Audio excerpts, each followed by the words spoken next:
સુરતમાં ગેરકાયદે બાંગ્લાદેશીઓની અટકાયતનો કેસ સામે આવ્યો છે, જેમાં પ્રાથમિક તપાસમાં ચોંકાવનારી વિગતો સામે આવી છે। ઝડપાયેલા લોકો પાસેથી કુલ 100 મોબાઈલ લેવામાં આવ્યા હતા કબજે। 65 મોબાઈલમાંથી બાંગ્લાદેશના નંબર મળી આવ્યા છે।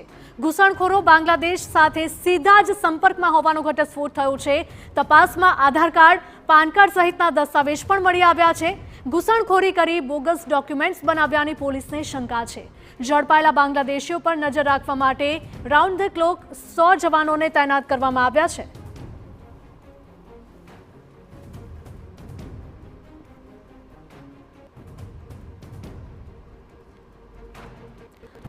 તો આ તરફ સુરતમાં બાંગ્લાદેશી અને પાકિસ્તાની નાગરિકોની તપાસ હજુ પણ યથાવત છે। 239 શંકાસ્પદ બાંગ્લાદેશી નાગરિકો ઝડપાયા છે।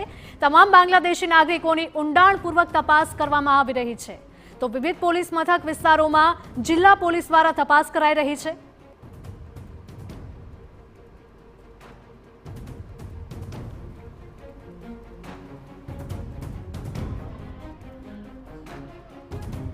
हमारा संवाददाता मेहुल जोड़ाई गया है વધુ અપડેટ સાથે। મેહુલ, જણાવશો કે સુરતમાં બાંગ્લાદેશી અને પાકિસ્તાની નાગરિકોની તપાસ હજુ પણ યથાવત છે? જી બિલકુલ, જે રીતે જમ્મુ કાશ્મીરના પહેલગામમાં આતંકીઓએ કાયરતાપૂર્વક હુમલો કર્યો હતો અને 27 જેટલા નિર્દોષ નાગરિકો પર ગોળીબાર કરી મોતને ઘાટ ઉતાર્યા હતા, તે બાદ સમગ્ર દેશમાં આક્રોશ ફાટી નીકળ્યો છે।